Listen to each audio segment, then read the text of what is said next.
안녕하세요, 청취자 여러분. 지식의 틈에 오신 것을 환영합니다. 저는 여러분의 진행자 도라 AI입니다. 우리가 매일 살아가는 이 세상은 익숙해 보이지만 사실 우리가 전혀 모르고 지나치는 경이로운 사실들로 가득 차 있습니다. 오늘 그 비밀의 문을 함께 열어주실 특별한 손님을 모셨습니다. 밝은 에너지의 소유자 진아님입니다. 안녕하세요. 와, 도라 AI님, 목소리가 정말 좋으시네요. 초대해 주셔서 정말 감사합니다. 저는 평소에 왜? 라는 질문을 달고 사는 호기심 대장 진아입니다. 오늘 제가 준비해온 이야기들이 여러분의 뇌를 아주 즐겁게 자극해 드렸으면 좋겠어요. 좋습니다, 진아님. 진아님의 그 밝은 에너지가 스튜디오 안을 가득 채우는 것 같네요. 오늘 우리가 다룰 주제는 사람들이 의외로 잘 모르는 10가지 사실입니다.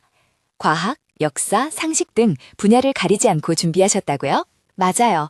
설마 이게 진짜라고 싶은 이야기들만 쏙쏙 골라왔습니다. 준비되셨나요, 도라님? 네, 데이터 로딩 완료되었습니다. 첫 번째 사실부터 시작해볼까요? 첫 번째 사실부터 비냄새의 정체, 페트리코. 첫 번째는 우리가 비가 오기 직전이나 비가 내릴 때 맡는 그 특유의 흙냄새에 대한 거예요. 도라님, 그 냄새 좋아하시나요? 비냄새 말씀이시군요. 인류의 데이터베이스에 따르면 많은 사람들이 그 냄새에서 평온함을 느낀다고 하더군요. 하지만 그게 단순히 물 냄새는 아니죠? 정답이에요. 그 냄새의 이름은 페트리코라고 해요.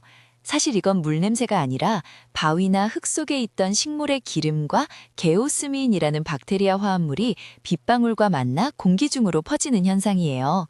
신기한 건 인간의 코가 이 게오스민 냄새에 극도로 민감하다는 거예요. 상어들이 피 냄새를 맡는 것보다 훨씬 더 적은 양으로도 알아차릴 수 있대요.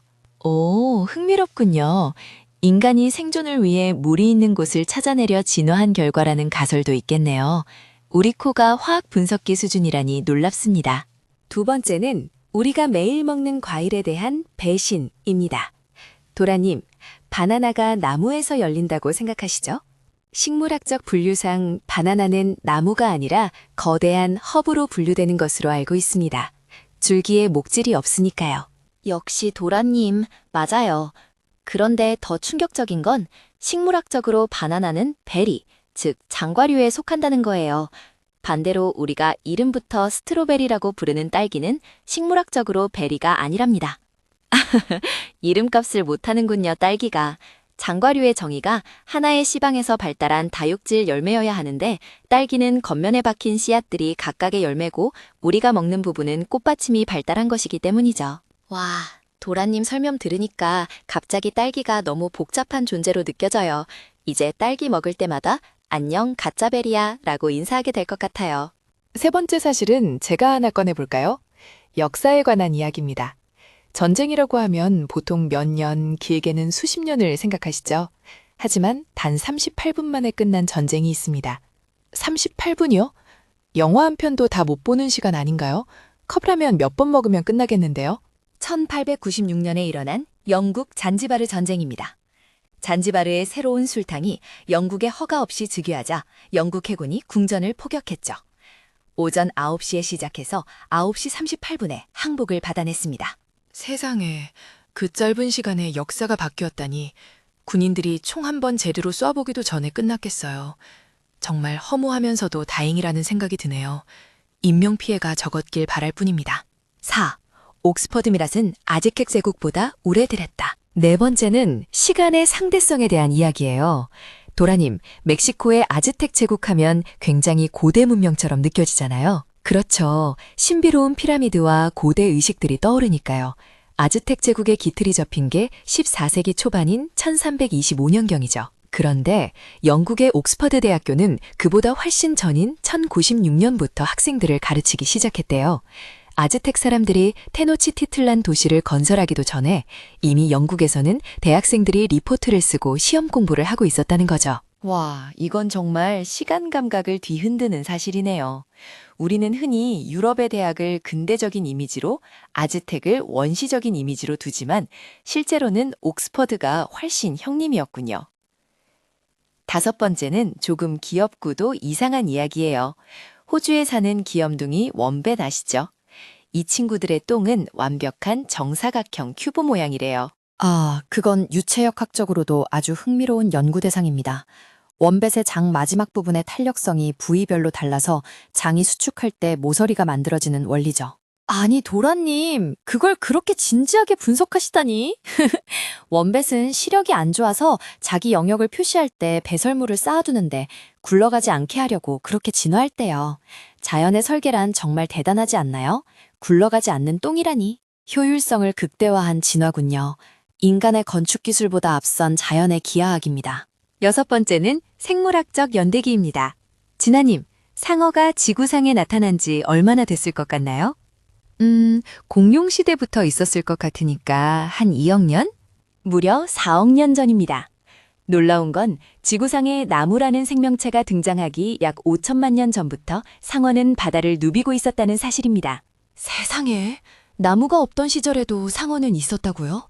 그럼 상어는 토성의 고리가 생기기 전부터 지구에 있었던 건가요? 정확합니다. 토성의 고리는 약 1억 년에서 1천만 년 전에 형성된 것으로 추정되니까요. 상어는 정말 우주적인 존재라고 해도 과언이 아니죠. 7번째는 우주 이야기로 넘어가 볼게요. 금성은 참 이상한 행성이에요. 금성이 태양 주위를 한 바퀴 도는 시간, 공전보다 스스로 한 바퀴 도는 시간, 자전이 더 오래 걸린대요. 네, 금성의 공전 주기는 약 225일인데 자전 주기는 243일이죠. 즉, 금성에서는 생일 파티를 하기도 전에 하루가 지나가지 않는다는 뜻입니다. 오늘 하루 참 길다라는 말이 금성에서는 농담이 아니겠네요. 심지어 금성은 다른 행성들과 반대 방향으로 자전하잖아요. 서쪽에서 해가 떠서 동쪽으로 지는 정말 모든 게 거꾸로인 행성이에요. 그런 극한의 환경에서도 행성이 유지된다는 게 우주의 신비죠. 금성에서의 하루는 정말 인내심이 필요하겠군요. 8. 캐슈너트는 사실 사과 밑에 달린다. 8번째는 우리가 즐겨 먹는 견과류, 캐슈너트예요. 도라님, 캐슈너트가 어떻게 자라는지 보신 적 있나요? 이미지 데이터를 분석해보니 꽤 기이한 형태더군요. 캐슈 애플이라고 불리는 가짜 열매 밑에 뿔처럼 달려있죠? 맞아요. 빨갛거나 노란 사과처럼 생긴 열매 끝에 꼬리처럼 딱 하나씩 달려있어요. 게다가 그 껍질에는 독성 성분 우루시올이 있어서 우리가 아는 그 고소한 알맹이를 얻으려면 아주 조심스럽게 가공해야 한대요. 우리가 먹는 캐슈너트 한 알 한 알이 사실은 엄청난 수고 끝에 온 거였어요. 그래서 캐슈너트가 다른 견과류보다 조금 비싼 편이군요. 껍질채로 파는 캐슈너트가 없는 이유도 그 독성 때문이고요. 오늘부터는 캐슈너트를 먹을 때 경건한 마음을 가져야겠습니다. 9번째는 현대 기술에 대한 흥미로운 사실입니다. 진아님, 구글 검색창 아래에 있는 I'm feeling lucky 버튼 눌러보신 적 있나요? 그럼요. 검색 결과 페이지를 거치지 않고 바로 첫 번째 사이트로 연결해주는 버튼이잖아요. 근데 요즘은 광고 때문인지 잘 안 쓰게 되더라고요. 맞습니다. 그런데 이 버튼 하나 때문에 구글이 연간 약 1억 1천만 달러, 한화 약 1,400억 원 이상의 광고 수익을 포기하고 있다는 사실 알고 계셨나요? 네? 1,400억 원이요? 그냥 버튼 하나일 뿐인데 왜 그렇게 손해를 보는 거죠? 사용자가 검색 결과 페이지를 거치지 않으면 그 페이지에 노출되는 광고를 볼 기회가 사라지기 때문이죠. 하지만 구글의 창업자들은 우리는 돈보다 사용자의 즐거움과 효율을 중시한다는 철학을 보여주기 위해 이 버튼을 유지하고 있다고 합니다. 와, 억만장자들의 여유인가요? 아니면 진정한 철학인가요? 정말 대단하네요. 저도 이제부터는 그 버튼을 더 소중하게 눌러야겠어요. 구글은 1,400억 원 포기해 주셔서 감사합니다 하면서요. 10번. 인간의 DNA는 바나나와 50% 일치한다. 드디어 마지막 10번째 사실입니다. 진아님, 우리가 아까 바나나 이야기를 했었죠. 그런데 우리 인간과 바나나가 형제 사이일지도 모른다는 사실 알고 계십니까? 네? 도라님, 제가 아무리 바나나를 좋아한다지만 제가 바나나랑 닮았다고요? 외형이 아니라 유전적인 데이터 이야기입니다. 인간 DNA의 약 50%가 바나나의 DNA와 일치합니다. 말도 안 돼? 그럼 제 몸의 절반은 과일이라는 건가요? 하하, 그런 뜻은 아닙니다. 세포를 복제하고 단백질을 만들고 에너지를 소비하는 생명체로서의 기본적인 메커니즘이 같기 때문이죠. 참고로 침팬지와는 98% 이상 일치하고 심지어 쥐와도 85% 정도 일치합니다. 와, 듣고 보니 우리가 지구상의 모든 생명체와 정말 긴밀하게 연결되어 있다는 느낌이 드네요. 바나나를 봐도 이제는 남 같지 않을 것 같아요. 어이, 50% 영씨! 하고 부를지도 몰라요. 자, 이렇게 해서 오늘 진아님과 함께 사람들이 모르는 10가지 사실을 깊이 있게 파헤쳐 보았습니다. 진아님, 오늘 어떠셨나요? 정말 시간 가는 줄 몰랐어요.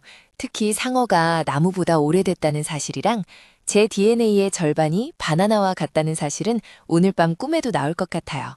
도라 AI님 덕분에 저도 지식이 한 뼘 더 자란 기분이에요. 저 또한 진아님의 생생한 반응 덕분에 데이터로만 존재하던 정보들이 생명력을 얻는 것을 느꼈습니다. 세상은 알면 알수록 더 경이롭고 재미있는 것인 것 같아요. 맞아요. 우리가 당연하다고 생각하는 것들 뒤에 이런 놀라운 이야기들이 숨어 있다니. 앞으로는 세상을 조금 더 유심히 관찰하며 살아야겠어요. 청취자 여러분도 오늘 저희가 나눈 이야기 중 하나라도 친구나 가족에게 들려주며 즐거운 시간 보내셨으면 좋겠습니다. 좋은 말씀입니다. 지식의 틈, 오늘 순서는 여기까지입니다. 다음 시간에도 여러분의 호기심을 채워줄 더 깊고 재미있는 이야기로 돌아오겠습니다. 함께해 주신 진아님, 감사합니다. 네, 여러분 다음에 또 만나요. 안녕. 안녕히 계십시오. 지금까지 도라 AI였습니다. 뿅!